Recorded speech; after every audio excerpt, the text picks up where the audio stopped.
ચોમાસા પહેલા મેલેરિયા અને ડેન્ગ્યુ જેવી મચ્છરજન્ય બીમારીઓ સામે જનજાગૃતિ ફેલાવવા સુરત મહાનગરપાલિકાના ઉધના સાઉથ ઝોન દ્વારા વિશાળ રેલીનું આયોજન કરાયું હતું। સુરત મહાનગરપાલિકાના ઉધના સાઉથ ઝોન દ્વારા ચોમાસાની ઋતુને ધ્યાને રાખીને મલેરિયા અભિયાન અંતર્ગત વિશેષ જનજાગૃતિ રેલી યોજી હતી।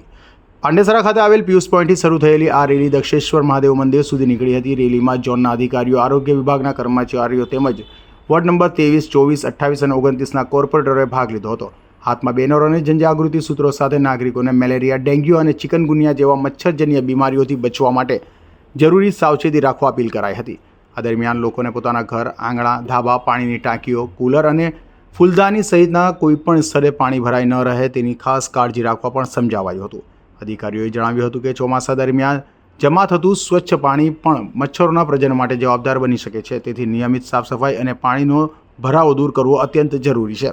કોર્પોરેટરે પણ નાગરિકોને સ્વચ્છતા જાળવવા માટે અને મનપાના આરોગ્ય અભિયાનમાં સહભાગી બનવા અપીલ કરી હતી। સ્વચ્છ પરિસર, સ્વસ્થ પરિવારના સંદેશ સાથે યોજાયેલી આ રેલી દ્વારા રોગચાળા સામે જનજાગૃતિ ફેલાવવાનો પ્રયાસ કરાયો હતો। નામ ડૉક્ટર કિંજલ પટેલ, નાયબ આરોગ્ય અધિકારી ઉધના છે। મેલેરિયા માસ જૂન માસને આપણે મેલેરિયા માસ તરીકે ઉજવવામાં આવે છે। જૂન માસમાં વરસાદની શરૂઆત થાય, વરસાદની શરૂઆત થયા પછી પાણીના ભરાવાના કિસ્સાઓમાં મચ્છરનું બ્રીડિંગ અને મચ્છરની ઉત્પત્તિઓ થઈ શકે છે।